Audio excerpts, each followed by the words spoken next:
P.B. Shelley is a great wonder in the amazing story of English poetry. A subtle sense of mystery pervades all his poetry. An incomparable lyricist, an ardent lover of liberty, a passionate worshipper of nature, and a devoted admirer of Greek myth, art, and culture. Shelley occupies an immortal niche in the temple of English poetry. To a Skylark is indeed one of the most remarkable lyrics of Shelley. The right sphere of Shelley's genius was the sphere of music. Skylark is a triumph of musical harmony. The whole poem is enlivened by superb melody and enchanting rapture. This ode is important not for its thought content but for its rapturous musicality. The vibration of rhythm in harmony with the vibration of emotion is the chief loveliness of Shelley's lyrical music. Hail to thee, blithe spirit, bird thou never wert, that from heaven or near it pourest thy full heart in profuse strains of unpremeditated art.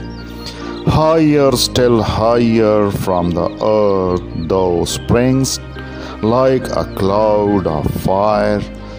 The blue deep thou wingst, and singing still dost soar, and soaring ever singst.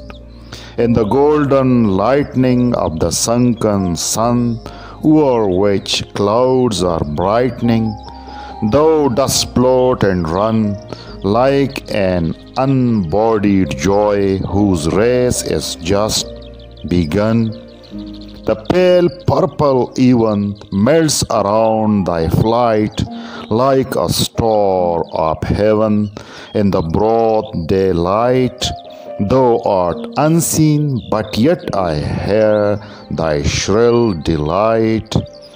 All the earth and air with thy voice is loud, as when night is bare from one lonely cloud. The moon rains out her beams, and heaven is overflowed. What thou art we know not. What is most like thee? From rainbow clouds there flow not drops so bright to see, as from thy presence showers a rain of melody, like a poet hidden in the light of thought, singing hymns unbidden till the world is wrought to sympathy with hopes and fears it heeded not, like a high-born maiden in a palace tower, soothing her love-laden soul in secret hour.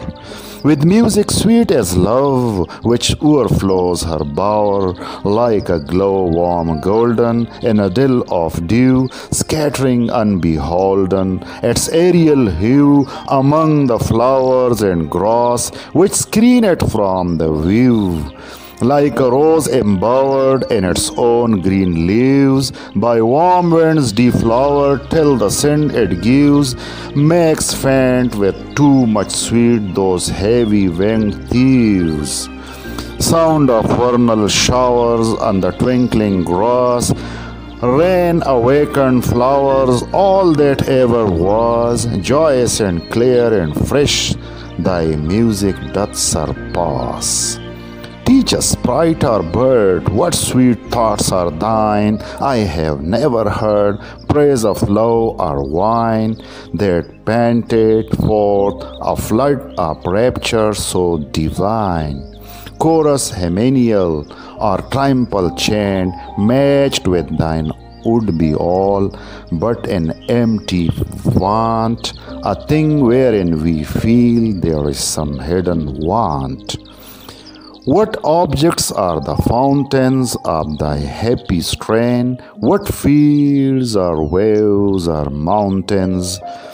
What shapes of sky or plain? What love of thine own kind? What ignorance of pain? With thy clear keen giants, languor cannot be, shadow of annoyance never came near thee. Thou lovest but never knew love is satiety. Waking or asleep, thou of death must deem things more true and deep than we mortals dream. Or how could thy notes flow in such a crystal stream? We look before and after and pine for what is not. Our sincerest laughter with some pain is fraught.